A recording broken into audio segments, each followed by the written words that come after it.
as I try to unpeel the onion here and start thinking about how did we get to this point? How did we get to this point?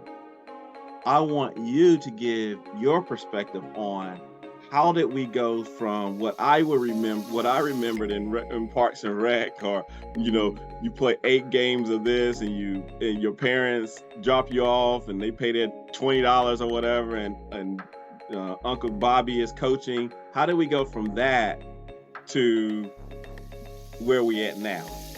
Yeah, it's a complex answer, and so I'll give my best understanding of how it's happened, and I've done quite a bit of reading on it and still trying to really unpack it. The simplest thing is, part of it is an underfunding or a defunding of those recreational programs. That over the years, there's been less and less resources and funding going into keeping Parks and Recs programs running or running at the level that they can really provide a good experience for kids. There's still Park and Rec programs that do exist, but are kids getting a good quality experience there? What's the coaching like? What are they really getting as a result of being able to play there?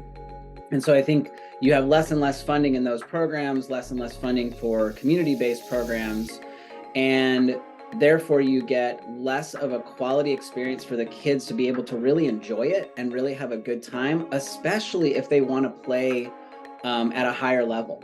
And so maybe it'll work, okay, for a 5 and 6 year old, they're just getting started. But what happens when that kid is 7, 8, 9 years old and they decide, hey, I want to play this, on a higher level. I want to really be challenged. I want to really learn this sport beyond just kind of kicking it around. Where's the options there? That's where it really starts to fall flat. And then we see kids leaving those programs. And so what's happened over the course of time, over the many, many decades, actually last 3-4 decades of there being less and less funding of these programs, is that what's filled in the space are these clubs, and the ability for a club to come in and say, we've got the coaching, we've got the environment, we've got the place for kids to come and play. Oh, but you got to pay, right? It's not being funded by any other source than the families that are funding it, than the income level of the families.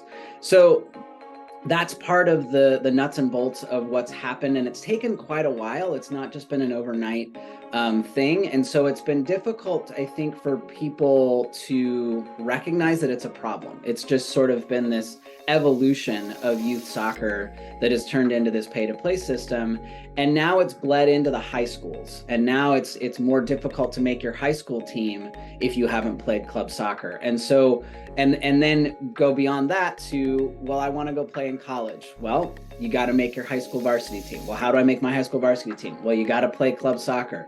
Well, when should I start playing club soccer? When you're 8, because you got to start specializing now. So it just starts backfilling into, I think, a pressure point for parents who can afford it to say, well, I guess this is my option. I guess this is it for my kid to go and play it at a level that they want to play at.